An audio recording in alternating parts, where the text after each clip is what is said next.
پاک علیہ السلام کی بارگاہ میں حاضر ہو کے ایک شخص نے کہا تھا حضور دل بڑا ڈاڈا ہو گیا، اور صحابہ محسوس کرتے تھے، صحابہ اس بیماری کو سمجھتے تھے، یا رسول اللہ دل سخت ہو گیا، کیا کروں؟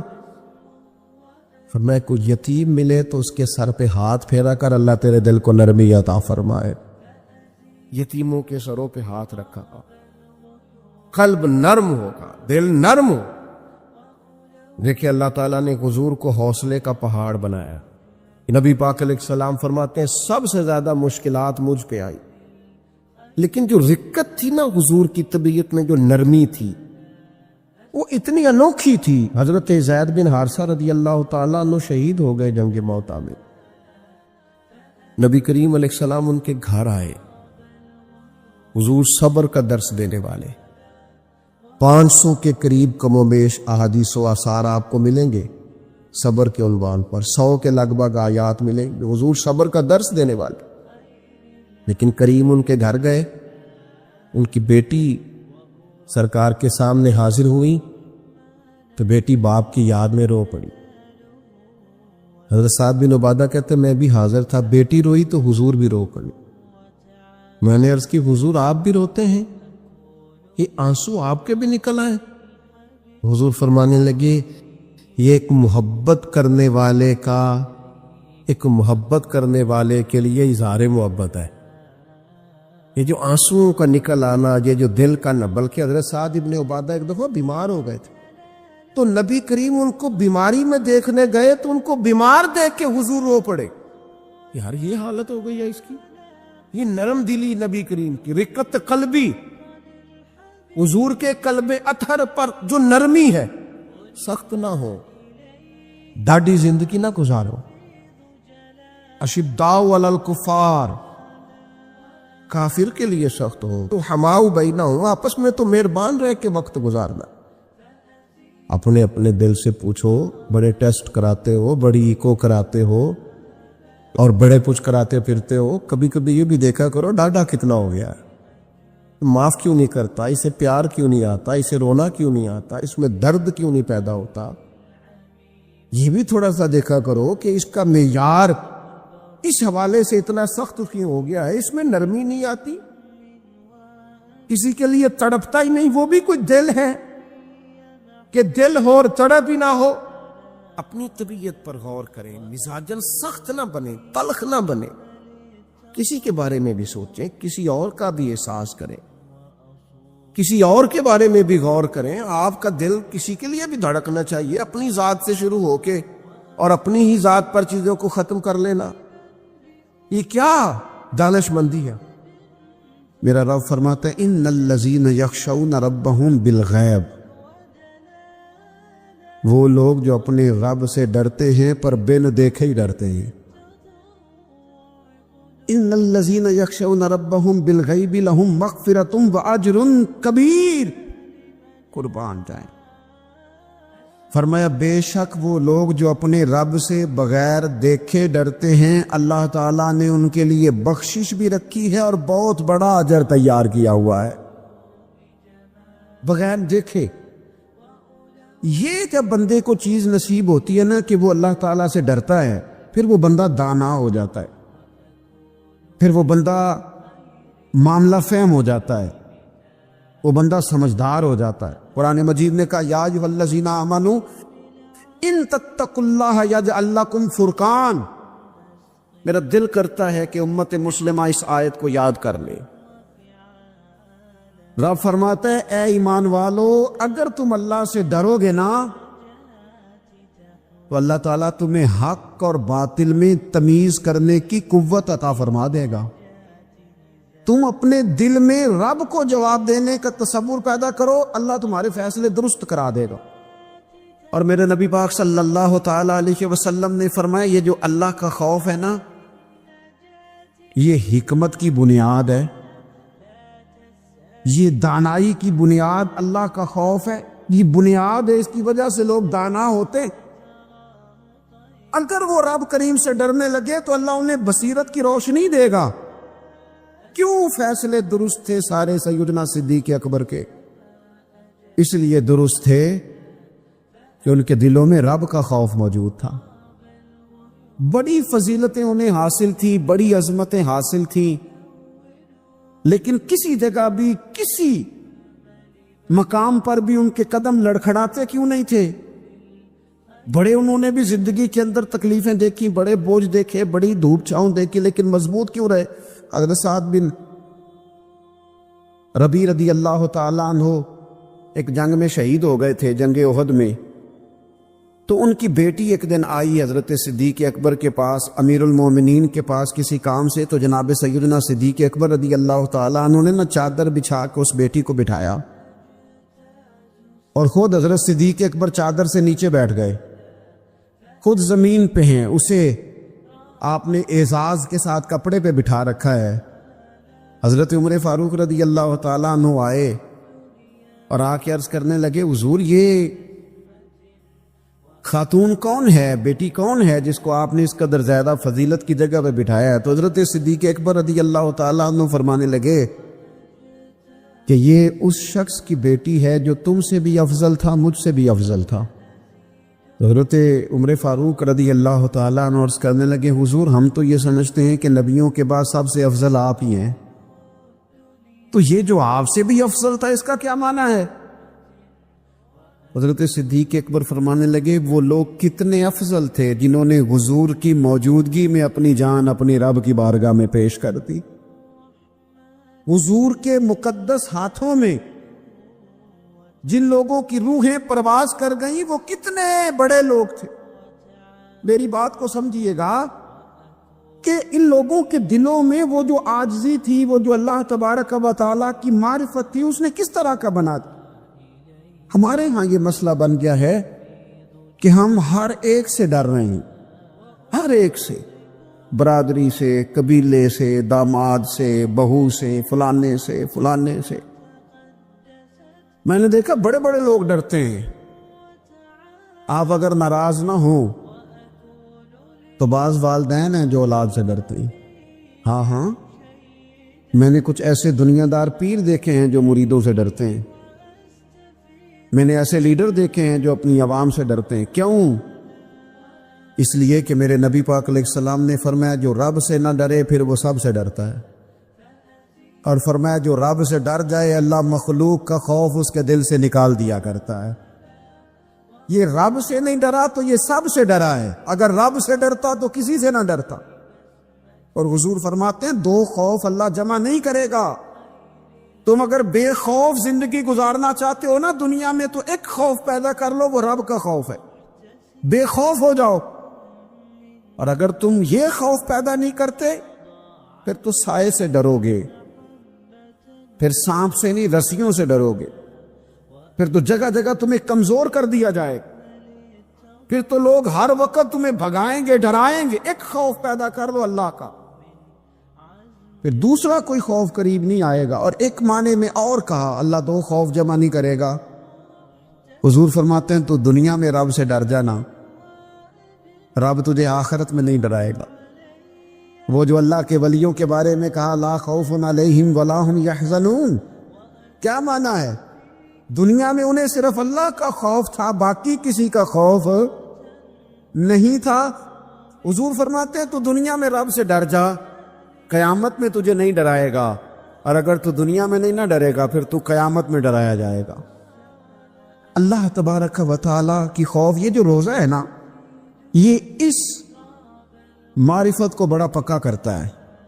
گھر میں کوئی بندہ موجود نہیں، باورچی خانے میں بہترین کھانا مرضی کا پڑا ہے، فریزر پھلوں سے بھرا ہوا ہے، ہر چیز موجود ہے، اور بھوک بھی پوری شدت کی ہے، پیاس بھی پوری لگی ہے. اور چل نا تو کھا لینا، اور تیرے جائز پیسوں کا ہے، کھا لے.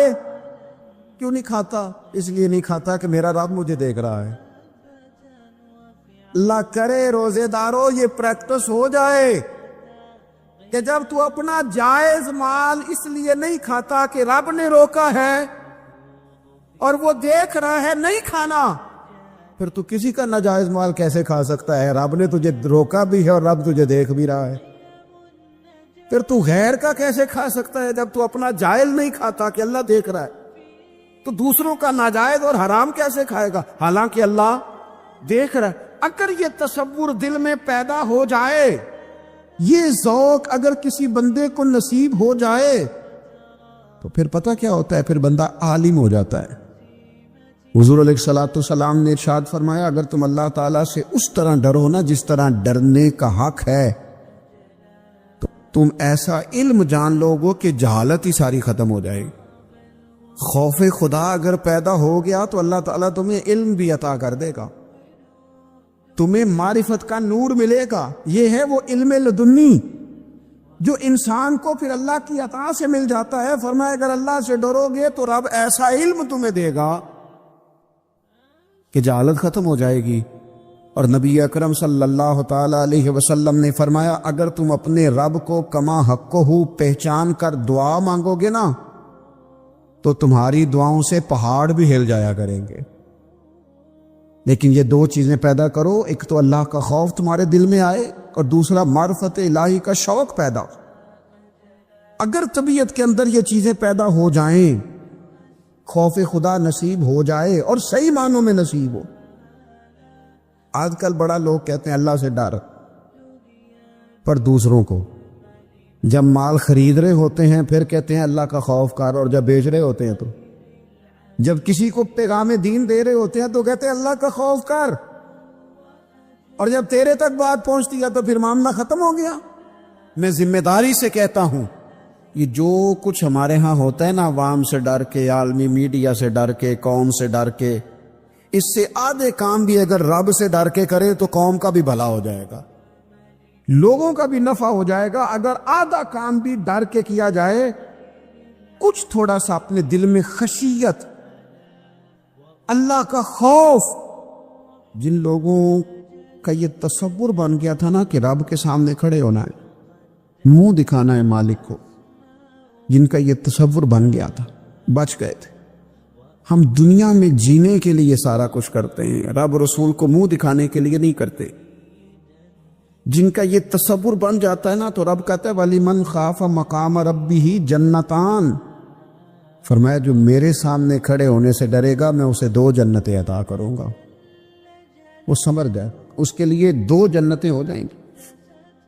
نبی پاک علیہ السلام نے فرمایا تیری آنکھ سے اگر اتنا آنسو نکل گیا نا اللہ کے خوف سے، جتنا مکھی اور مچھر کا پار ہوتا ہے، بڑا روتے ہیں لوگ، میں نے روتے دیکھے ہیں، دولت کے لیے، دنیا کے لیے، دوستوں کی بے وفائی پر، اپنے بچوں کی نافرمانی پر، پیسے نہیں ہیں تو رو پڑے، فلانے نے مجھے تنگ کیا تو رو پڑے۔ لوگوں کے لیے روتے ہیں، انسانوں کے لیے روتے ہیں، رب کے لیے رو کے دیکھ کتنا رونا ہے۔ حضور فرمانے لگے جتنا مکھی اور مچھر کا پر ہوتا ہے نا، اگر اتنے آنسو رب کے خوف سے تیری آنکھ سے نکل گئے تو حضور فرماتے ہیں جس طرح بھینس کے تھنوں سے نکلا ہوا دودھ دوبارہ تھنوں میں نہیں نہ جاتا، اگر کوئی اتنا بھی رو پڑا جتنا مکھی اور مچھر کا پر ہوتا ہے تو اس بندے کو اللہ دوزخ میں داخل نہیں کرے گا۔ شرط کیا ہے؟ اللہ کے خوف سے، رب کے خالصتاً اللہ کے خوف سے۔ اور تھا لوگوں کو اللہ کا خوف، رب کے سامنے کھڑا ہونا ہے تو ڈرتے تھے۔ حضرت عمر کا جب آخری وقت آیا تھا تو اپنے بیٹے سے کہا تھا مجھے اٹھا کے زمین پہ رکھ دو، میں اپنی پیشانی زمین پہ رکھ کے اپنے رب سے معافی مانگوں۔ حضرت عثمان غنی جیسے لوگ جب قبر کو دیکھ لیتے تھے تو پھر تڑپ کے ان کی ساری داڑھی آنسوؤں سے بھر جاتی۔ حضرت مولا علی شیر خدا رضی اللہ تعالیٰ عنہ نماز کی نیت باندھنے لگتے تو وجود کانپتا، راشا طاری ہو جاتا۔ علی آپ تو شیر ہیں میدانوں کے، ہزاروں لاکھوں تلواروں کے بیچ کبھی نہیں لڑکھڑائے، لیکن یہاں رب کی بارگاہ میں آتے کانپ کیوں گئے؟ تو فرمانے لگے تمہیں پتہ نہیں کس کی بارگاہ میں حاضر ہونے لگا ہوں؟ سے ڈر آتا ہے، مالک کے حضور آ گیا، ڈر آتا، ڈرتے تھے۔ میرے نبی پاک علیہ السلام نے فرمایا اللہ کا خوف یہ دانائی ہے، یہ حکمت ہے۔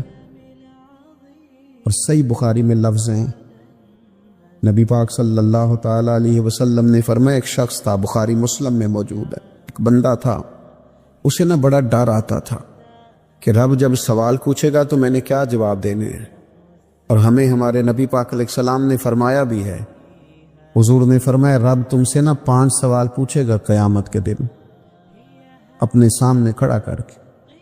ساری تیاری لائق بچے بھی جب کر لیتے ہیں نا پیپر دینے کی، ذہین بچے ساری تیاری کر کے نا تو کمرہ امتحان میں جاتے ہوئے پھر بھی ڈرتے اور کہتے حضرت صاحب دعا کرنا میرا پیپر ہے۔ بچہ لائق بھی ہے، محنتی بھی ہے، تیاری بھی، لیکن ڈر آتا ہے۔ ڈر آتا تھا جب پیپر سٹارٹ ہوتے تھے نا تو کئی قسم کی ایکٹیویٹیز چھوڑ دی جاتی تھی، کھیل چھوڑ دیے جاتے تھے۔ میں نے دیکھا ہے بچے نمازیں شروع کر دیتے تھے۔ ڈر آتا ہے کہیں پیپر میں کمی نہ کوئی رہ جائے۔ دنیا کے پیپر کے بارے میں یہ معاملہ ہے، اور جب صبح قیامت سوال جواب کیے جائیں، حضور فرماتے 5 سوال رب پوچھے گا تم سے قیامت میں۔ سب سے پہلی بات، میں نے تمہیں عمر دی تھی کہاں گزاری تم نے؟ ضائع کر دیا ٹائم سارا، ادھر ادھر بھاگتے آتے جاتے مال کماتے، اور پھر عمر میں ایک بہترین حصہ جوانی ہے۔ حضور فرماتے ایک سوال یہ ہوگا، دوسرا جوانی کہاں گزاری، اور تیسرا سوال پوچھا جائے گا بتاؤ مال کہاں سے کمایا، ذرائع کیا تھے، جائز طریقہ اختیار کیا کہ ناجائز، اور چوتھا سوال یہ ہوگا یہ بتاؤ تم نے خرچ کہاں کیا، اللہ نے اپنے فضل سے دیے تھے پیسے، تم نے ناجائز جگہ پہ تو نہیں لگا دیے۔ اور 5واں سوال یہ ہوگا کہ جو تمہیں پتا تھا، جو تم جانتے تھے، جس کا تمہیں علم تھا، جس کا تمہیں شعور تھا، بتاؤ تم نے اپنے علم پر عمل کتنا کیا۔ میرے عزیز یہ 5 سوال نبی پاک علیہ السلام فرماتے ہیں۔ ایک بندہ تھا جو بڑا ڈرتا تھا رب کی بارگاہ میں کھڑا ہونے سے، اتنا ڈرتا تھا کہ خوف طاری ہو گیا، اس پر خشیت پیدا ہو گئی۔ اس نے اپنے بچوں سے کہا جب میں مر جاؤں نا، یہ صحیح حدیث میں موجود ہے، جب میں مر جاؤں نا تو مجھے جلا دینا، اور پھر اگر میرے وجود کا کچھ حصہ بچ جائے تو اسے پیس دینا، پھر اسے ہوا میں اڑا دینا، مجھے ختم کر دینا۔ میں اپنے رب کی بارگاہ میں کھڑا ہو کے سوالوں کا جواب نہیں دے سکتا۔ پتا تے سارا ہے نا سردار نو کیتیاں دا، من لانم کے من دانب، جو اعمال کیے ہیں اس کی خبر تو ہے نا، باقیوں کو شک ہے کہ اس میں گناہ کیا ہوگا، پر ہمیں اپنا تو پاک ہے نا، پتا تو سارا ہے نا۔ کہا میں نہیں کھڑا ہو سکتا اس کے حضور، مجھے جلا دینا، میری راکھ بھی بہا دینا، اڑا دینا ہواؤں میں۔ نبی پاک علیہ السلام فرماتے بندہ تھا سچا، یہ کام اس نے کیا اللہ سے ڈر کے۔ کریم محبوب علیہ السلام فرمانے لگے اللہ تعالیٰ نا قیامت کے دن ذرات کو حکم دے گا کہ اس کے وجود کے ذرے جمع کرو، اس کا وجود جمع کیا جائے گا۔ جس رب نے پہلے بنایا ہے وہ دوبارہ بنانے پر بھی قادر ہے۔ اس کے ذرات کو جمع کر کے گوشت پوشت دے کے وجود دے کے کھڑا کر کے اللہ پوچھے گا بتا یہ کام کرنے کا تجھے کس نے کہا؟ عرض کرے گا مالک میں ڈر گیا تھا نا، تیری بارگاہ میں کھڑا ہوں سوالوں کے جواب دوں، یہ کام مشکل تھا میں ڈر گیا۔ نبی پاک صلی اللہ تعالی علیہ وسلم فرمانے لگے رب فرمائے گا فرشتو یہ میرا بندہ نہ سچ کہتا ہے، یہ واقعی مجھ سے ڈر گیا تھا، گواہ ہو جاؤ میں نے اس کے لیے جنت کا فیصلہ کر دیا۔ اپنی طبیعت میں، اپنے مزاج میں، اور یہ خوف خدا گھر سے شروع کریں، بیوی سے گفتگو کرتے بھی اللہ سے ڈریں، ماں باپ کے حقوق ادا کرتے بھی اللہ سے ڈریں۔ اگر اللہ نے آپ کو وسعت دی ہے، بہن بھائی کمزور رہ گئے ہیں تو اللہ سے ڈریں اس مسئلے میں۔ اگر اللہ تعالیٰ نے آپ کو کسی شخص کے اوپر حاکم بنایا ہے، کوئی آپ کا ملازم ہے، کسی شخص کو آپ کے پاس ڈیوٹی کرنا پڑتی ہے تو اس کے بارے میں اللہ سے ڈریں۔ میرے نبی پاک علیہ السلام نے اپنے ظاہری وصال کے وقت جو وصیتیں فرمائی تھی، فرمایا تھا عورتوں کے بارے میں رب سے ڈرنا، اپنے غلاموں کے بارے میں، ملازمین کے بارے میں رب سے ڈرنا، اور آپ کے پاس میرے پاس جو امانتیں ہیں ان امانتوں کے بارے میں رب سے ڈرے۔ اور ہمارے پاس جو دین کی امانت آئی ہے، ہمیں جو نبی پاک کا امتی بنایا گیا ہے، ہمیں جو کہا گیا ہے کہ تم رسول اللہ صلی اللہ علیہ وسلم کے اعلیٰ اخلاق پہ عمل کرنا، تو ڈرو نا اس بات سے۔ اتنے عظیم رسول کے امتی ہو کر ہمارے حالات کیا ہیں، ہماری کیفیات کیا ہیں؟ آپ یقین کریں، زندگی گزر گئی لوگوں کی روتے پر دنیا داری کے لیے، گھر کے حالات کے لیے، اپنی عزت کے لیے۔ کاش کبھی رب کے لیے بھی روئے ہوتے، کبھی اس کے خوف میں روئے ہوتے۔ نبی پاک علیہ السلام کے صحابہ پر نہ خوف طاری تھا اللہ کا، اور وہ خوف غلبہ کرتا تھا، باتوں میں نہیں، تقریروں میں نہیں، نشستن گفتن برخاستن نہیں، لوگوں کو دکھانے متانے کے لیے نہیں، اپنے دنیاوی معاملات کو بہتر کرنے کے لیے نہیں، بلکہ رب کا خوف ان لوگوں پر طاری ہوتا تھا۔ اللہ کے محبوب علیہ السلام نے نا آیہ مقدسہ تلاوت کی، یا ایھا الذین آمنوا قوا انفسکم واہلیکم نارا وقودھا الناس والحجارہ، اے ایمان والو خود بھی دوزخ کی آگ سے بچو اور اپنے گھر والوں کو بھی بچاؤ، اور اس آگ سے بچو جس کا ایندھن آدمی اور پتھر ہیں۔ تو ایک نوجوان صحابی نے سنا تو وہ ڈر گئے، کانپ گئے، اتنا ڈرے کہ کانپ کر بے ہوش ہو گئے قرآن پاک سن کر۔ حضور علیہ السلام نے ان کے دل پر ہاتھ رکھا تو دل دھڑک رہا تھا۔ حضور فرمانے لگے، پڑھنا کلمہ لا الہ الا اللہ محمد الرسول اللہ صلی اللہ تعالی علیہ وسلم۔ صحابہ نے عرض کی، یا رسول اللہ صلی اللہ علیہ وسلم جی ہم سے سبقت لے گیا۔ حضور فرمانے لگے، یہ رب سے ڈرا ہے، رب نے اس کے لیے جنت کا فیصلہ فرما دیا۔ جب انسان کبھی رو پڑے نا اللہ، میں آپ سے عرض کروں، رونا بھی بڑا ضروری ہے۔ قرآن کہتا ہے فَلْيَضْحَكُوا قَلِيلًا وَلْيَبْكُوا كَثِيرًا، زیادہ رویا کرو، تھوڑا سا کرو۔ زیادہ ہنسنے سے دل مردہ ہوتے ہیں، تھوڑا سا نا۔ انسان جب اپنے علم پر بھروسہ کرنے لگتا ہے، یا اپنی عقل پر بھروسہ کرنے لگتا ہے، یا اپنے تعلقات پر بھروسہ کرنے لگتا ہے، یا اپنی دولت پر، مال پر، صحت پر، تو ایک بہت بڑے دھوکے کا شکار ہو جاتا ہے۔ اور انسان جب انسانوں پر بھروسہ کرنے لگتا ہے تو پھر اللہ تعالیٰ اسے بعض اوقات انسانوں کے سپرد کر دیتا ہے، انسانوں کے سپرد۔ اور بہت سارے ایسے لوگ بھی ہوتے ہیں جو رب کریم کو بھولتے ہیں، اور وہ اپنی ساری توجہ انسانوں کی طرف، دنیا کی طرف، دنیا داروں کی طرف کر لیتے ہیں۔ تو اللہ تعالیٰ فرماتا ہے پھر میں انہیں یہ سزا دیتا ہوں کہ وہ مجھے بھولنے نکلے تھے تو میں نے انہیں ان کا اپنا آپ بھی بھلا دیا، اپنا آپ بھی۔ سورہ حشر کو دیکھیے گا، فرمایا وَلَا تَكُونُوا كَالَّذِينَ نَسُوا اللَّهَ فَأَنسَاهُمْ أَنفُسَهُمْ، ان لوگوں کی طرح نہ ہو جانا جنہوں نے اللہ کو بھلا دیا تو اللہ نے پھر انہیں ان کا اپنا آپ بھی بھلا دیا، انہیں اپنی بھی ہوش نہیں رہی۔ وہ ایسے مسائل میں گر گئے، وہ ایسی آزمائشوں میں الجھ گئے، وہ ایسی دنیا داری کے اندر الجھے کہ انہیں اپنا بھی پتہ نہ چلا۔ اب تو ڈھونڈتا پھرتا ہوں اے اقبال اپنے ہی آپ کو، اب تو ڈھونڈتا پھرتا ہوں اے اقبال اپنے آپ کو، آپ ہی گویا مسافر، آپ ہی منزل ہوں میں۔ جب انسان خدا فراموش ہوتا ہے تو خود فراموش ہو جاتا ہے۔ ہمارا بڑے زمانے سے تکیہ ہے، کبھی امریکہ پر، کبھی یورپ پر، کبھی برطانیہ پر، کبھی مالداروں پر، کبھی اسلحے والوں پر۔ اس کا نقصان یہ ہوا کہ اپنا کوئی وجود نہیں رہا، اپنا کوئی نظریہ نہیں رہا، اپنی کوئی سوچ نہیں رہی۔ ایسے محسوس ہوتا ہے کہ کوئی منشور نہیں، کوئی دستور نہیں، لگام منہ میں ہے اور اس کا سرا کسی کے ہاتھ میں ہے، وہ جدھر چاہتا ہے ہمیں گھما لیتا ہے۔ اللہ فرماتے ہیں یوں نہ ہو جانا کہ تم رب کو بھلا دو اور پھر تمہیں اپنا آپ بھی بھول جائے۔ اولئک ھم الفاسقون، فرمایا یہ وہ لوگ ہیں جو نافرمان ہیں اللہ کے، یہ نافرمان ہے۔ جب یہ نظریہ بن گیا، جب یہ ذہن بن گیا کہ پیدا اللہ نے کیا ہے، دینا اللہ نے ہے، عطا کرنے والا اللہ ہے، نوازنے والا اللہ۔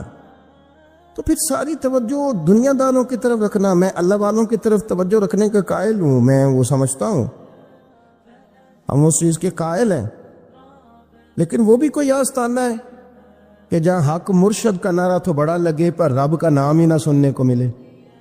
یہ بھی کوئی بات ہوئی کہ جہاں یہ تو نعرہ زور سے لگے کہ جیوے جیوے مرشد جیوے، لیکن استغفار کا درس ہی نہ ملے، یا ہر وقت یہ بتایا جائے کہ یہاں آ گئے تو بچ گئے۔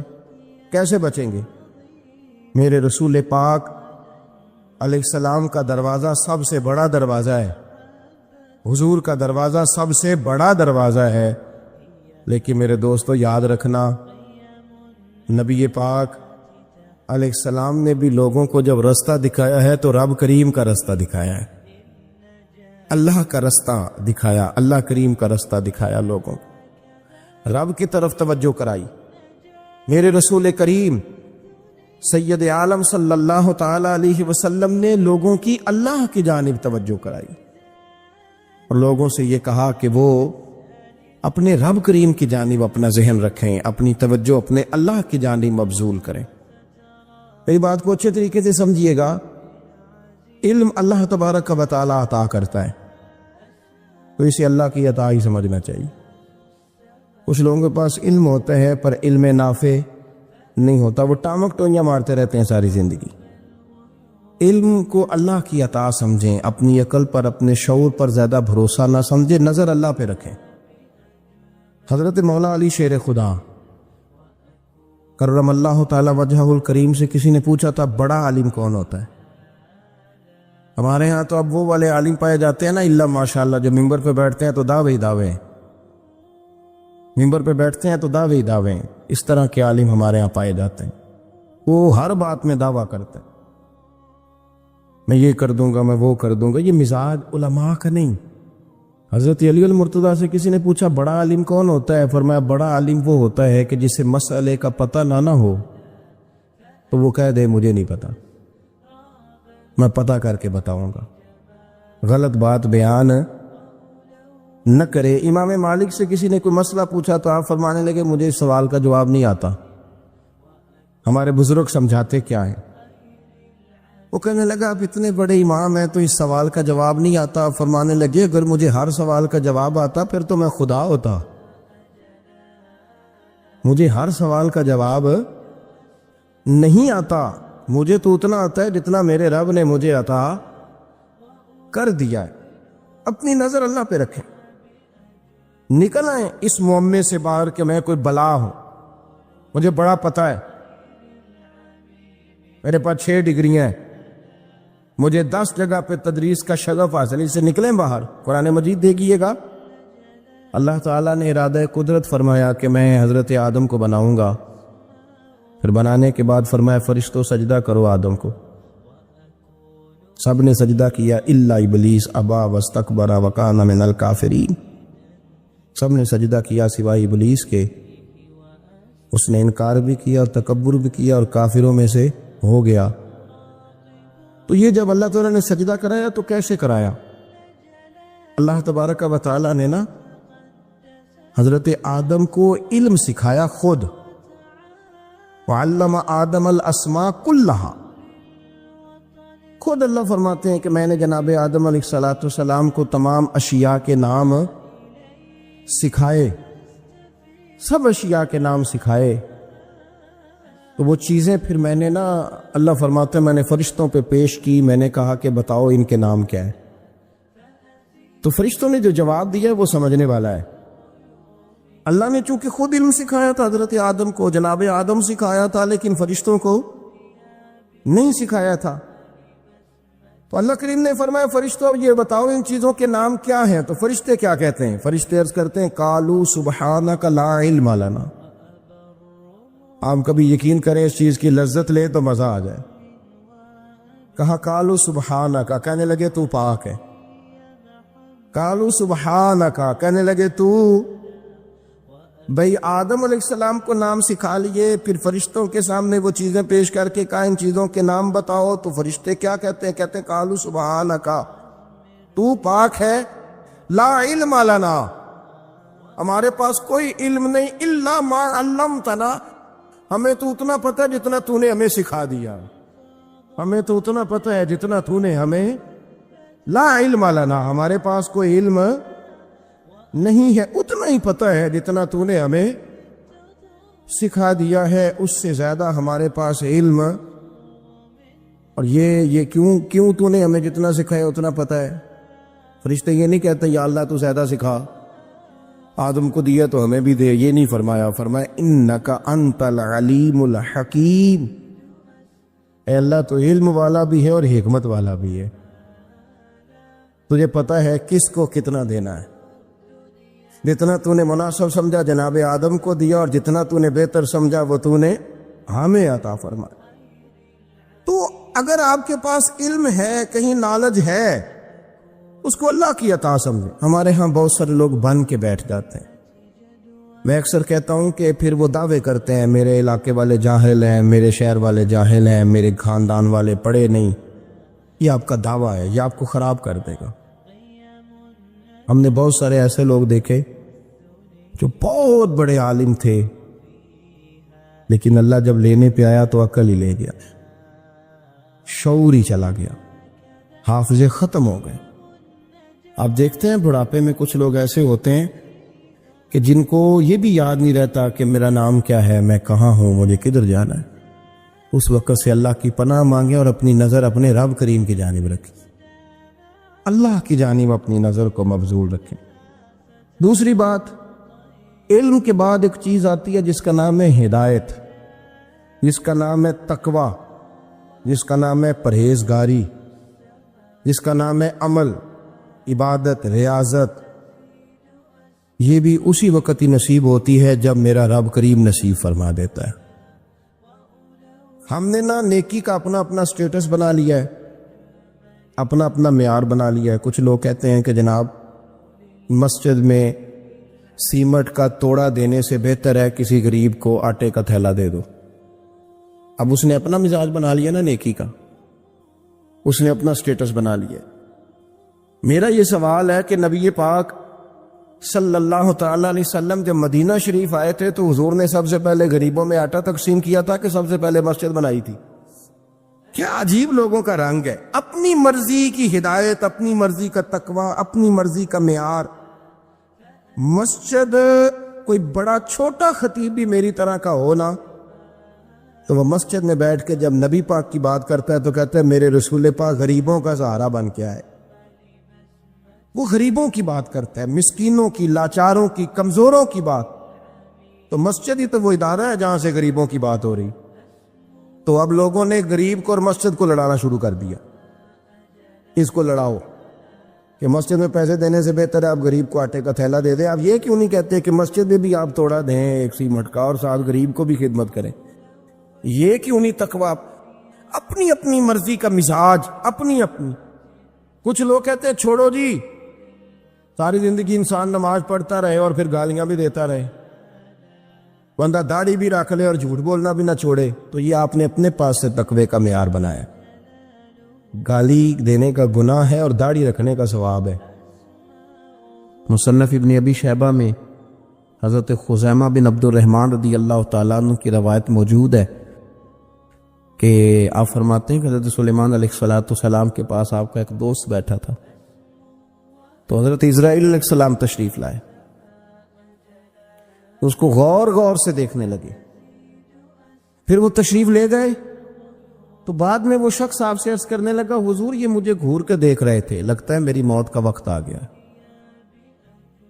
تو آپ اس طرح کریں ہوا کو حکم دے مجھے ہند پہنچا دے۔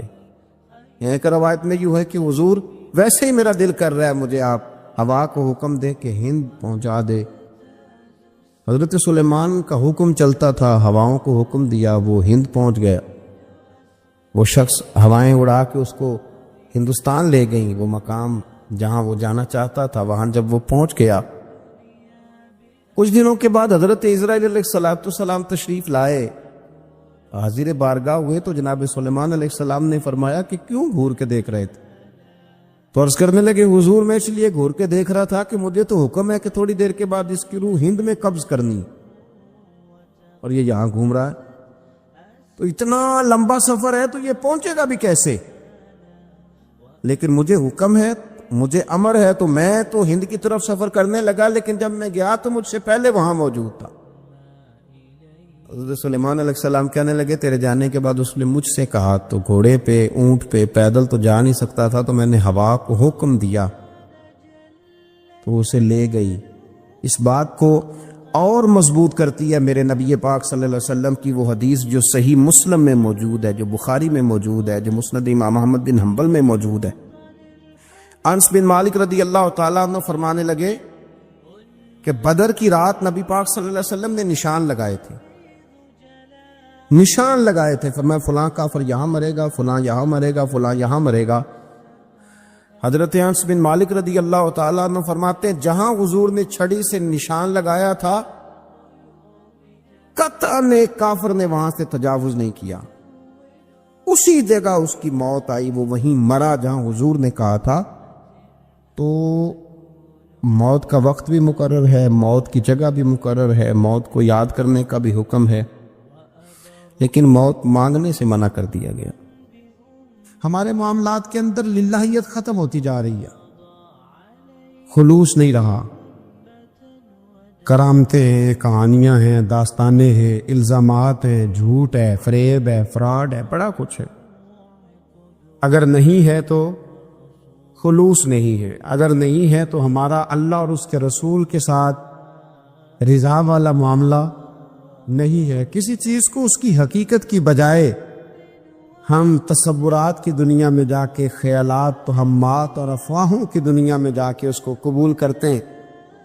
یاد رکھو جن لوگوں کی زندگیاں اللہ کی رضا کے لیے تھیں وہ لوگ بڑے اچھے تھے، بڑے خوش بخت تھے، بڑے خوش نصیب تھے، انہیں بدر کے میدان میں گردنیں کٹانے میں بھی بڑا ہی مزہ آیا تھا انہیں۔ اب دیکھیں نا، احد کے میدان میں جانے دینے میں بھی انہیں بڑا مزہ آیا۔ جب آدمی میں خلوص ہوتا ہے تو اس کے لیے جان قربان کرنا بھی آسان ہو جاتا ہے، لیکن جب خلوص نہیں ہوتا پھر گفتگو ہوتی ہے، پھر باتیں ہوتی ہیں، پھر داستانیں ہوتی ہیں، پھر کہانیاں ہوتی ہیں، پھر لب و لہجہ ہوتا ہے، پھر منصوبہ سازی ہوتی ہے، پھر ہیلے بہانے، پھر سورے کبرے جوڑ کے لوگ کہانیاں اور داستانیں بناتے ہیں۔ خلوص اور للہیت کے ساتھ اللہ کی بارگاہ میں جھکے، عبادتوں کا، ریاضتوں کا، تلاوتوں کا جتنا اللہ ہمیں موقع دیتا ہے اس میں خلوص شامل کرنے کی کوشش کریں، للہیت شامل کرنے کی کوشش کریں، اللہ کی رضا شامل کرنے کی کوشش کریں۔ ہمارے آج کل کے جتنے امور ہیں ان امور کے اندر دنیا داری غلبہ کرتی چلی جا رہی، ہر کام میں دنیا داری کی آمیزش ہو جاتی ہے، نہ چاہتے ہوئے بھی، نہ ارادہ کرتے ہوئے بھی، بہت ساری جگہوں پہ۔ اور دنیا داری اتنی غالب ہو گئی ہے کہ دنیا ہی دنیا نظر آنے لگ گئی ہے، دنیا ہی دنیا، یعنی کوئی چیز کیمرے کی آنکھ سے چھپ نہیں پا رہی، کوئی بات ایسی نہیں جس پر لوگوں کی نظریں نہ ہوں، کوشش کرے۔ اور عجیب بات یہ ہے کہ دنیا داری ہو، دولت ہو تو اس کو چھپا کے رکھا جاتا ہے، اور دین کی کوئی بات ہو اس کو نشر کرنا ضروری سمجھا جاتا ہے تاکہ لوگوں کو میرے تقوی اور میری پرہیزگاری کی خبر جلدی جلدی مل جائے۔ چھوڑے ریاکاریاں، چھوڑے تصنع، کوئی بھی کام کریں تو پہلے دل سے فتویٰ پوچھیں، پہلے اپنے آپ سے پوچھیں کہ یہ جو کام میں کر رہا ہوں، جس طرف میں جا رہا ہوں، یہ بات درست ہے کہ نہیں۔ پھر جب آپ سمجھ لیں کہ بات درست ہے پھر اس پر اور محنت کریں اور خلوص کا مظاہرہ کریں۔ تو یہ جو ہمارا مزاج ہے نا لوگوں کو دکھانے کا، بتانے کا، سنانے کا، شیخ ابو العباس مرسی فرماتے کہ مجھے کئی دفعہ محبوب کریم علیہ السلام کا دیدار نصیب ہوا، میرا اور حضور کا معاملہ تھا، پھر میں نے لوگوں کو بتانا شروع کر دیا۔ فرماتے ہیں پھر انہوں نے آنا چھوڑ دیا، اس لیے کہ کچھ باتیں ایسی ہوتی ہیں جو بتانے کی نہیں ہوتی، لیکن کچھ بندوں کو بشارتیں ہوتی بڑی ہیں، وہ ان بیچاروں کو بدہضمی ہو جاتی، وہ بتائیں نا جب تک 20 لوگوں کو، تب تک ان کی وہ بد ہضمی ختم ہے۔ حالانکہ ہر چیز بتانے کی، دکھانے کی، سنانے کی، ہر چیز کی وضاحت دینے کی نہیں ہوتی، ہر چیز ایسی نہیں ہوتی۔ حضرت ابو ہریرہ جیسے لوگ فرمایا کرتے تھے علم کی 2 تھیلیاں، ایک کھولی ہے، دوسری کھولوں تو مجھے قتل کر دو۔ ہر چیز کو بتانے سمجھانے کی ہوتی ہے۔ تو خلوص دیکھے کتنا ہے اس میں، للہیت کتنی ہے، اللہ کی رضا کتنی۔ میرے نبی رحمت صلی اللہ تعالی علیہ وسلم نا حضرت معاذ ابن جبل کو جب یمن کے لیے روانہ کرنے لگے تو رسول پاک علیہ السلام نے بڑی نصیحتیں فرمائیں۔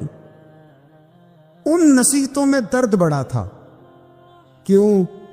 اس لیے کہ حضور نے انہیں بتلایا تھا کہ جب تم واپس آؤ گے تو میری تمہاری ملاقات نہیں ہوگی، تم میری قبر سے گزرو گے، ملاقات نہیں ہوگی۔ تو وہ جو نصیحتیں تھی نا اس موقع پر، جب آپ گویا کسی سے آخری ملاقات کر رہے ہوتے، ان نصیحتوں کے اندر جو حسن ہوتا ہے، کمال ہوتا ہے، وہ تو جاتے جاتے کی بات، لے سجنا اساں توڑ نبھائی تے جان ہی دتی راہ تیرے، وہ جو جاتے جاتے کی گفتگو ہوتی ہے، وہ جو انداز ہوتا ہے، بڑا کمال ہوتا ہے۔ اور اس کی گہرائی اور گہرائی کو وہ سمجھ سکتا ہے جس کو وہ لمحے میسر آتے، جو اس وقت اس مقام پہ کھڑا ہوتا ہے۔ حضرت معاذ ابن جبل رضی اللہ تعالیٰ عنہ تڑپ کے روئے کہ حضور کیا فرما رہے ہیں؟ حضور کوئی خاص نصیحت تو نبی پاک نے بڑا کچھ فرمایا، ایک جملہ حضور نے یہ کہا، معاذ عمل جتنا بھی کرنا خلوص کے ساتھ کرنا۔ اور محبوب نے فرمایا تیرا خلوص کے ساتھ کیا ہوا تھوڑا عمل بھی رب کی بارگاہ میں زیادہ بنا کے تیرے لیے ذریعہ نجات بن جائے گا۔ جتنا بھی کرنا خلوص کے ساتھ کرنا، بولیے خلوص کے ساتھ کرنا، للہیت کے ساتھ کرنا، اس کے اندر کوئی کمزوری نہ آنے پائے، للہیت کے ساتھ، خلوص کے ساتھ، رواداری کے ساتھ، پیار کے ساتھ کر۔ میرے بھائیوں، یہ سمجھنے کا مقام ہوتا ہے کہ جب ہم اللہ اور اس کے رسول صلی اللہ علیہ وسلم کی رضا کے لیے کوئی عمل کرتے ہیں تو اس کا بھی ہمارے دل کو پتہ ہوتا ہے، اور جب اندر ریاکاریاں ہوتی ہیں تو ہمارے دل کو اس کا بھی پتہ ہوتا ہے۔ ہمیں دونوں باتوں کی خبر ہے۔ اب ہمیں خود سوچنا ہے، ہمیں خود فکر کرنی ہے، غور کرنا ہے کہ ہمارا انداز۔ ایک بزرگ تھے امام غزالی نے لکھا ہے، انہوں نے 7 سال پورے 5 نمازیں جماعت کے ساتھ پڑھی اور پہلی صف میں تکبیر اولیٰ کے ساتھ پڑھی۔ 7 دن نہیں پوری پڑھی جاتی 5 نمازیں پہلی صف میں پہلی تکبیر کے ساتھ۔ تکبیر اولیٰ کہتا ہے امام نے اللہ اکبر کہا پہلی تکبیر میں تو ہم نے بھی ساتھ ہی اللہ، پہلی صف میں 7 سال تک 5 نمازیں تکبیر اولیٰ سے، بہت بڑا کارنامہ ہے، بہت بڑی بات ہے۔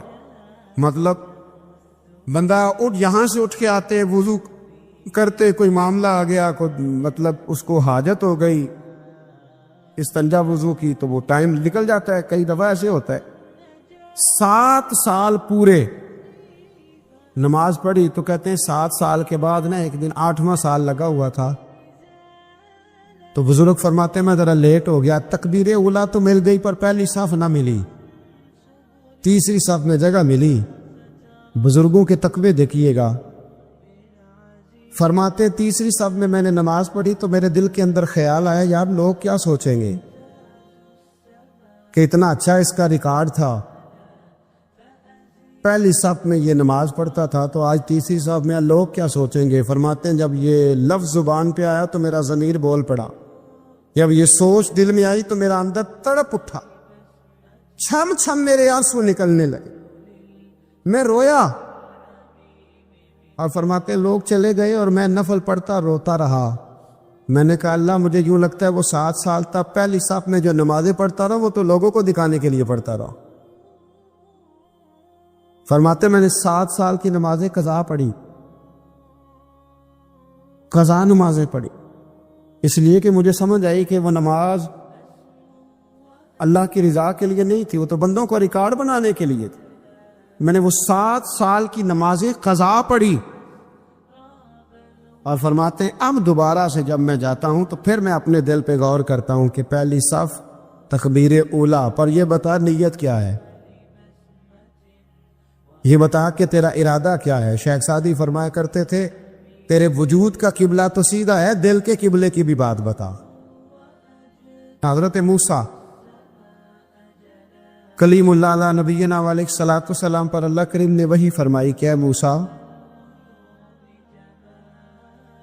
اے میرے کلیم, میرے لیے بھی کوئی کام کیا ہے؟ عرض کی اللہ میں نے نمازیں پڑھی, روزے رکھے, تبلیغ کی. فرمایا وہ تو آپ کی ذمہ داریاں تھیں, وہ تو آپ نے اپنے لیے کیا, میرے لیے بھی کچھ کیا ہے؟ رب کریم نے پوچھا موسیٰ میرے لیے بھی کچھ کیا ہے؟ عرض کی اللہ یہ سارا کچھ. فرمایا مالک تیرے لیے کیا. کہا یہ تو آپ نے اپنے لیے کیا, آپ کی ذمہ داریوں میں شامل تھا. مالک تیرے لیے کیا ہے؟ فرمایا کسی بندے سے محبت کی ہے کہ یہ اللہ کا بندہ ہے, کسی بندے سے محبت کی ہے کہ یہ اللہ کا بندہ ہے, یا کسی کے ساتھ تمہاری صرف اس لیے ناراضگی ہو کہ یہ اللہ کا نافرمان ہے, اللہ رسول کا دشمن ہے, معاذ اللہ بے ادب ہے. میرے بھائی سمجھ لے اچھی طرح اور اپنے دل کے کونے میں یہ بات بٹھا لے کہ زندگی میں جو کام کریں وہ اللہ کی رضا کے لیے, چھوٹا سا بھی خیر کا کام. میرے رسول کریم علیہ السلام کا جو سب سے پہلا فرمان ہے نا بخاری میں, وہ یہ ہے کہ انما الاعمال بالنیات. تیرے عمل کا دار و مدار تیری نیت پر ہے, تیرے ارادے پر ہے. بنیاد تمہاری نیت ہے. بنیاد یہ ہے کہ تمہارا اندر سے اس کام کے لیے ذوق کیا ہے, شوق کیا. اگر وہ بنیاد مضبوط ہے تو پھر عمل کی جو آپ چھت ڈالیں گے وہ ساری چھت بھی مضبوط ہے. لیکن اگر ارادے کچے ہیں, کمزور ہیں, سازشیں ہیں, رنجشیں ہیں, اندر معاملات گڑبڑ ہیں, تو پھر کبھی دیواریں مضبوط ہو سکتی. نیتیں اچھی کرے. بڑی سادی مثال, بڑی صاف ستھری, مولا کائنات شیر خدا حضرت علی المرتضیٰ کرم اللہ تعالی وجہ الکریم نا, آپ ایک جگہ جنگ لڑنے کے لیے گئے, جہاد ہو رہا. عرب کے جو لوگ ہوتے تھے وہ دشمن کو سزا بڑی سخت دیتے تھے. بعض لوگ مطالبہ بھی کرتے ہیں نا سخت سزا کا. ہمارا سرائکی کا ایک شاعر ہے,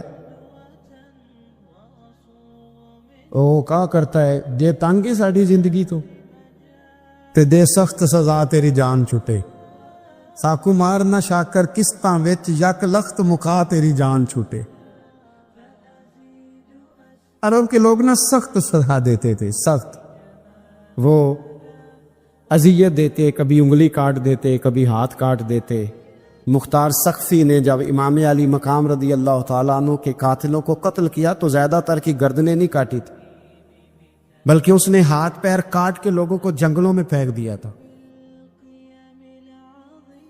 تڑپ تڑپ کے لوگ مر گئے. اسلام اس اذیت کا قائل ہے. اہل عرب اذیت دیتے تھے, بلکہ دشمن جب نڈھال ہو کے گر جاتا تھا نا تو اس پر گھوڑے دوڑا دیتے تھے. گھوڑے دوڑ جاتے تھے اس پر, لاشیں مسک کر دیتے, ناک کان آنکھیں نکال ڈالتے تھے, ٹکڑے کرتے تھے وجود کے, اذیت دیتے تھے. تو جب کوئی آدمی کسی کے نرغے میں آ جاتا تھا نا, قابو میں آتا تھا, تو اس کی خواہش ہوتی تھی کہ میں مارنے والے کو غصہ دلاؤں تاکہ مجھے جلدی مار دے, اذیت نہ دے, تکلیف نہ دے, مجھے جلدی مار ڈالے, جلدی قتل کر ڈالے. یہ ان کا مزاج ہوتا تھا, رویہ ہوتا تھا. حضرت مولا علی شیر خدا کرم اللہ تعالی وجہ الکریم دشمن پر غالب آ گئے. جب غالب ہوئے تو اس نے معاذ اللہ حضرت علی پر تھوک دیا. کافر تھا, اس کا ارادہ یہ تھا کہ میں حضرت علی کو غصہ دلاتا ہوں تاکہ یہ مجھے جلدی مار دے, لیکن اسے نہیں پتا تھا یہ علی ہے. اسے نہیں خبر تھی کہ یہ جو خمیر ہے نا ان کی تربیت مدینے والے محبوب نے فرمائی ہے. یہاں جو چمک دمک ہے اس کا رنگ ساری دنیا سے نرالا ہے، انوکھا ہے، شاندار ہے، وزادار ہے، کمال ہے. کہا حضرت علی پر معاذ اللہ میں یہ کام کرتا ہوں تاکہ وہ جلدی قتل کر دیں گے، لیکن جب اس نے مولا علی کی طرف یہ نازیبا حرکت کی تو حضرت علی نے تلوار چھوڑ کے پیچھے ہٹ گئے. توجہ کرنا، رزلٹ دیکھنا. مولا علی پیچھے ہٹ گئے اور فرمانے لگے جا تو آزاد ہے. وہ کہنے لگا میں آزاد ہوں، کس طرح، کیسے؟ تو حضرت علی فرمانے لگے میرا تیرا ذاتی جھگڑا تو کوئی نہیں نا، نہ تو نے میری زمین پہ قبضہ کیا، نہ میرا مال لوٹا، نہ میری عزت پر ہاتھ ڈالا. میرا تیرا جھگڑا اللہ کی رضا کے لیے، خالص اس لیے کہ تو اللہ کی نافرمانی کر رہا، خالصتاً اس لیے تیرا اور میرا یہ جھگڑا ہے. باقی جہاں تک تعلق اس بات کا ہے کہ اب تو نے میری ذات شامل کر دی، اب تو نے مجھے تکلیف دے دی، اب تو نے مجھے اذیت میں مبتلا کر دیا. تو حضرت مولا علی شیر خدا فرمانے لگے اب ذات آ گئی ہے میری بیچ میں، اب میری ذات بیچ میں آ گئی. اب اگر میں تجھے قتل کروں گا تو لگے گا میں نے اپنے ذاتی غصے میں قتل کیا، لہذا اب معاملہ یہ ہے کہ میں تجھے آزاد کرتا ہوں، اب تو چھٹی کر سکتا ہے، جا سکتا ہے، دوبارہ کبھی میرے ہاتھ آئے گی تو دیکھی جائے گی. مولا کائنات نے اسے چھوڑ دیا، لیکن وہ حضرت علی کا غلام بن گیا. وہ غلام بن گیا، کہنے لگا علی اب سمجھ آئی ہے کہ دین کتنا شاندار ہے، دین کتنا اعلیٰ ہے، دین کی قدریں کتنی پاکیزہ اور کتنی حسین ہے، اور کتنا منور ہے محبوب کریم کا دین. آپ مجھے کلمہ ہی پڑھا دے. گویا جو بندہ تلوار سے فتح نہ ہو سکا وہ مولا علی کے خلوص سے فتح ہو گیا. حضرت علی کے خلوص سے، للہیت سے، اللہ کے ساتھ جو ان کا رشتہ تھا، اس رشتے کی برکت سے وہ آدمی فتح ہو گیا. اللہ کے بارے میں ہمیشہ اچھا گمان رکھنا واجب. رب میرے ساتھ رحمت والا معاملہ ہی کرے، اچھی سوچیں رکھنا ہی ضروری ہے اللہ کے بارے میں. یعنی معاذ اللہ وہ جو دلوں میں بعض اوقات وسوسے آتے کہ اس کو اتنا مل گیا تو مجھے نہیں ملا، وہ جو شیطان اس قدر زیادہ وسوسہ انگیزی کرتا ہے، تو یاد رکھیں رب کے بارے میں ہمیشہ اچھا گمان رکھنا ضروری.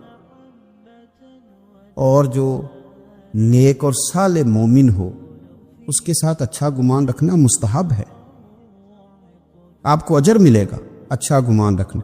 اور کچھ گمان حرام بھی ہیں، جیسے اللہ تعالیٰ کے ساتھ معاذ اللہ کسی نے برا گمان رکھا، نیک مومن کے بارے میں کسی نے برا گمان رکھا، بری سوچ رکھی، تو یہ حرام ہے.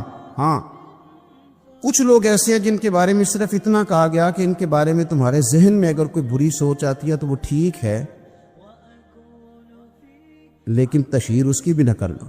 ایک بندہ اعلانیہ گناہ کرتا ہے، اعلانیہ، تو آپ کے دل میں اگر یہ بات آ جاتی ہے کہ یار اس نے کیوں معاذ اللہ شراب خانے سے یہ نکلا، اس نے کیوں رشوت لی، آپ اس کے بارے میں اگر یہ گمان کرتے ہیں تو یہ گمان جائز ہے، لیکن اس کو بھی آپ تبلیغ کریں گے. ہاں اگر کسی کو بتانا ہے تو صرف اس شخص کو بتا سکتے ہیں کہ جس کو آپ اس کے شر سے بچانا چاہتے ہیں، کہ اگر یہ اس کے قریب جائے گا تو اس کے شر کا شکار ہو جائے. باقی لوگوں کے ساتھ اچھا گمان رکھنا، رویوں کو ہمیشہ مثبت رکھنا. مثبت نبی پاک صلی اللہ تعالی علیہ وسلم نے نا ہمیشہ اپنا رویہ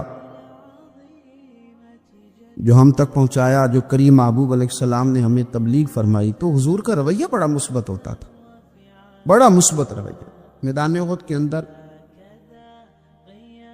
کفار معاذ اللہ ٹوٹ پڑے حضور علیہ السلام پر حملہ کرنے کے لیے، بڑی تکلیف پہنچائی. حضور کے مقدس وجود سے خون بھی نکلا، حضور کے محبوب ترین چچا کو شہید بھی کیا. جو ان سے بن پڑتے تھے وہ ظلم کیے، لیکن جب عرض کیا گیا نا یا رسول اللہ صلی اللہ علیہ وسلم دعا کر دیں یہ تباہ ہو جائے، تو حضور نے ہاتھ اٹھائے، اللہم اہد قومی فإنہم لا یعلمون. آپ کبھی اس دعا میں جو حضور کا رویہ ہے اس پر کبھی آپ غور کر لیں تو زندگی یوں محسوس ہوتا ہے کہ آسان کر دی گئی. یوں لگتا ہے کہ ہمارے دل اگر اس مزاج کو سمجھ جائیں تو یہ دل نہیں رہیں گے، دل دریا بن جائے، یہ وسعت اختیار کر جائے۔ رسول کائنات صلی اللہ تعالی علیہ وسلم نے دعا کیا کی؟ مطالبہ تو یہ کیا گیا کہ یا رسول اللہ صلی اللہ علیہ وسلم دعا کریں یہ تباہ ہو جائیں، تو حضور دعا کر رہے ہیں اللہ انہیں ہدایت دے دے، یہ جانتے نہیں یہ کیا کر رہے ہیں، انہیں پتہ ہی کوئی نہیں، عقل ہی نہیں رکھتے، شعور ہی نہیں ہے۔ بچوں کے بارے میں نہیں بندہ کہتا انہیں پتہ ہی کوئی نہیں، تو اتنا مثبت رویہ ان کے بارے میں جو پتھر برسا رہے ہیں، ان کے بارے میں جو تکلیف دے رہے ہیں، اتنا خوبصورت اور مثبت رویہ یہ ہمیں رسول پاک صلی اللہ علیہ وسلم نے عطا فرمایا کہ رویہ ہمیشہ مثبت رکھو، تمہارا لب و لہجہ ہمیشہ مثبت رہے۔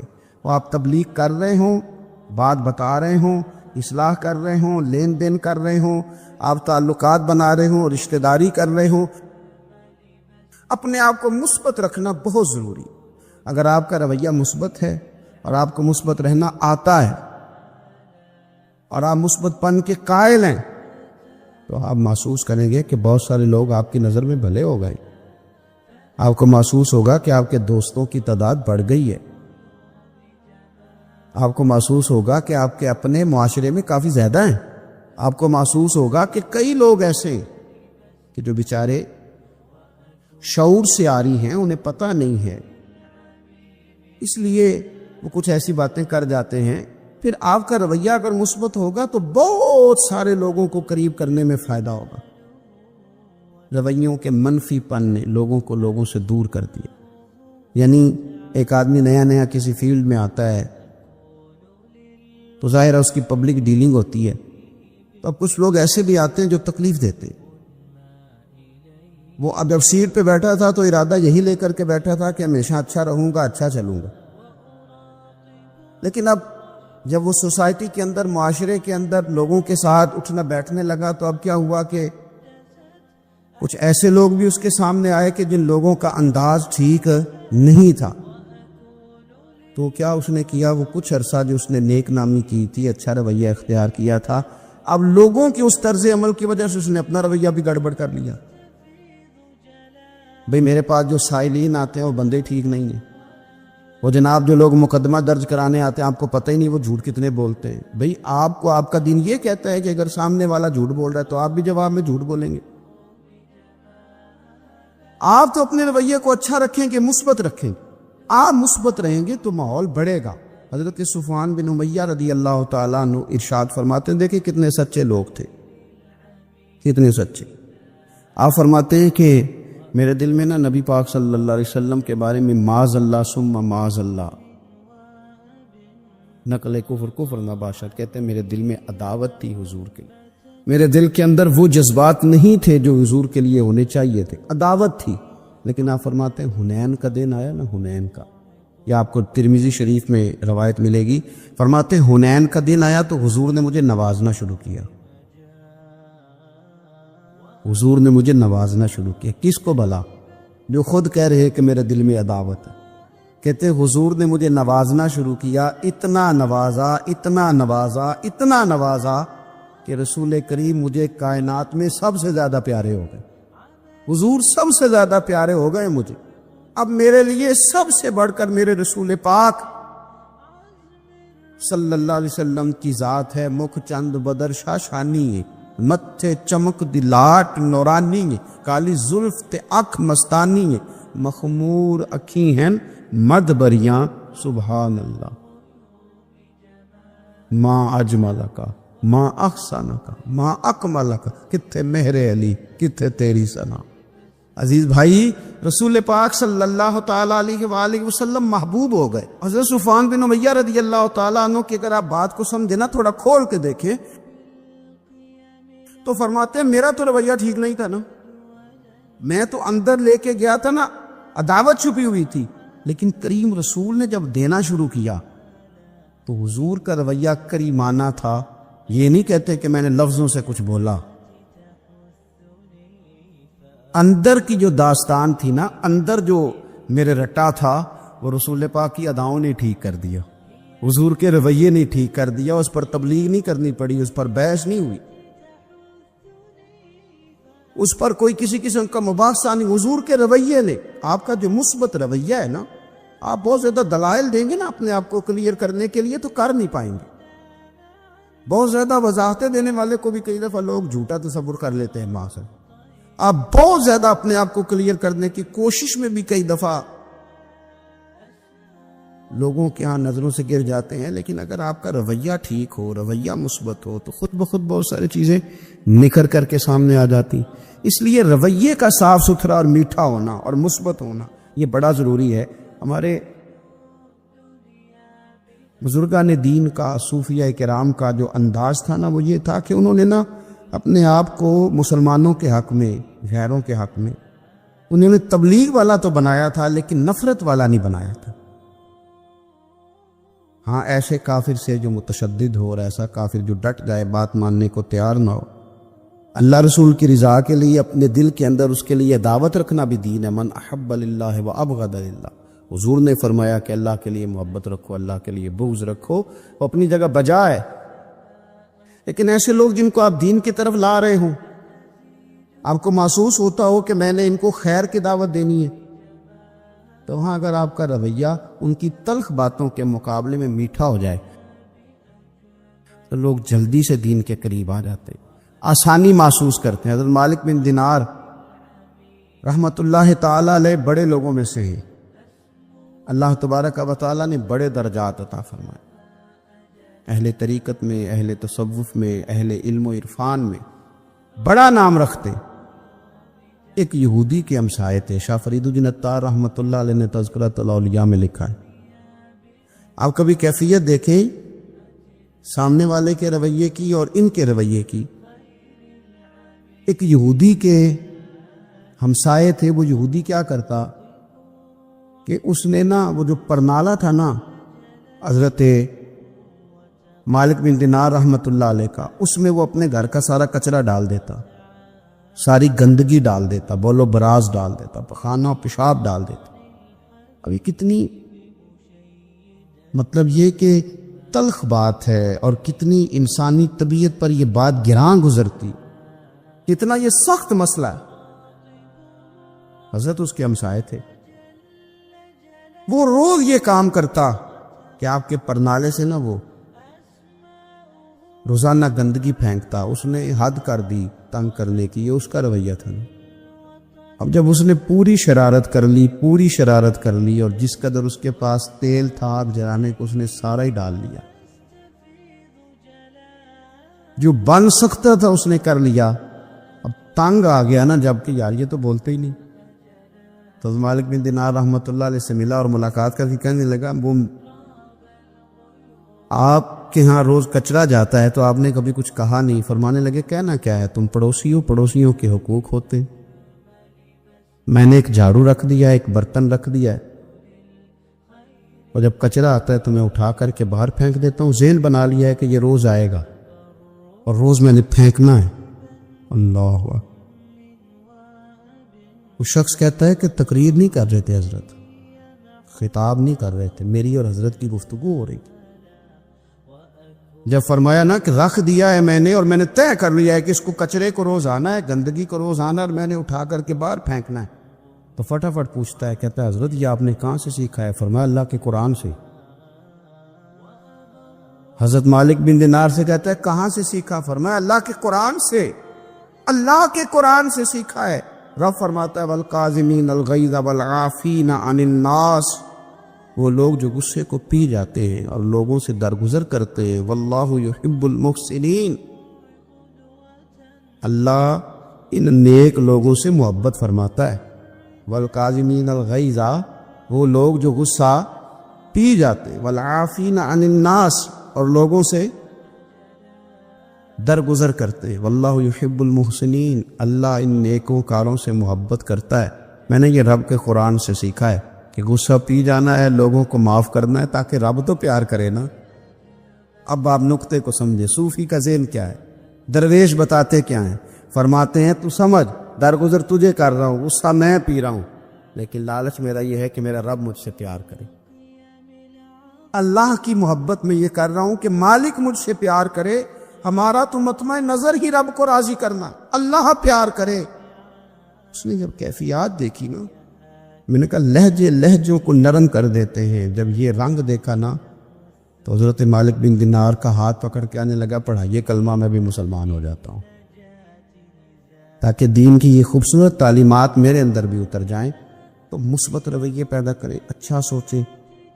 معاشرے کے اندر، سوسائٹی کے اندر جیسے جیسے لوگوں کی طبیعتوں کے اندر، مزاجوں کے اندر اور رویوں کے اندر منفی پن زیادہ آتا ہے، لوگ شکوک و شبہات کا جیسے ہی زیادہ شکار ہوتے ہیں، معاشرے میں نفرت انگیزی، بغض، عداوت اور کینہ یہ چیزیں پیدا ہوتی ہیں. اور اگر لوگوں کے رویے معاشرے کے اندر مثبت ہوں، اچھا سوچنے کا مزاج ہو، دوسروں کے بارے میں خیر خواہی کا رویہ ہو، مثبت نظریات ہوں، تو چند تلخ لوگوں کے ہونے کے باوجود بھی معاشرے کے اندر خوبصورتی باقی رہتی ہے. ہم نے یہ دیکھا ہے کہ بدگمانی، بری سوچ، منفی رویے معاشرے کے اندر تیزی سے پروان چڑھ رہے ہیں. بدگمانیاں پھیلائی جاتی ہیں، بدگمانیوں پہ توجہ دی جاتی ہے، چونکہ غیبت، جاسوسی یہ کام نفس کو بھلے لگتے، تو انسان کی نفسانی طبیعت اس طرف بڑھتی ہے، تو پھر لوگ زیادہ لوگوں کے بارے میں بدگمان رہنے لگتے، برے خیالات کو پرموٹ کرتے. اس کا نتیجہ معاشرے میں ہم یہ دیکھ رہے ہیں کہ ہر گروہ کے لوگ دوسرے گروہ کے بارے میں برے خیالات اپنے دلوں میں رکھے ہوئے. تاجروں کا گروہ سرکاری ملازمین کے بارے میں، سرکاری ملازمین کی جو گروہ ہے ان کے تاثرات تاجروں کے بارے میں آپ اگر سنیں تو وہ بڑے خطرناک اور خوفناک ہیں. ہمارے جو سیکیورٹی کے ادارے ہیں، پولیس ہے، فوج ہے، ان کے بارے میں جب ماحول کے اندر شدید قسم کی باتیں پھیلانے کی کوشش کی جائے گی، پولیس والوں پہ ہر روز سخت سے سخت تنقید کی جائے گی، تو پھر یوں ہوتا ہے کہ معاشرے کے اندر بسنے والے طبقات ایک دوسرے کے ساتھ خوف کا رویہ پیدا کر لیتے ہیں. ہم نے ہر گروہ کے بارے میں چونکہ منفی چیزیں معاشرے کے اندر دی ہیں، تو وہ گروہ جو بڑے صاف ستھرے کہلانے چاہیے تھے اور جن کے بارے میں لوگوں کو اچھا گمان رکھنا چاہیے تھا، وہاں بھی لوگوں کا اچھا نہیں رہا. جیسا کہ میں نے کہا کہ نہ تاجروں کے بارے میں لوگوں کے نظریات اچھے رہے، نہ سیاستدانوں کے بارے میں اچھے رہے. اللہ ماشاء اللہ لوگ برے ہوتے ہیں، لیکن سب کے سب تو نہیں نہ ہوتے.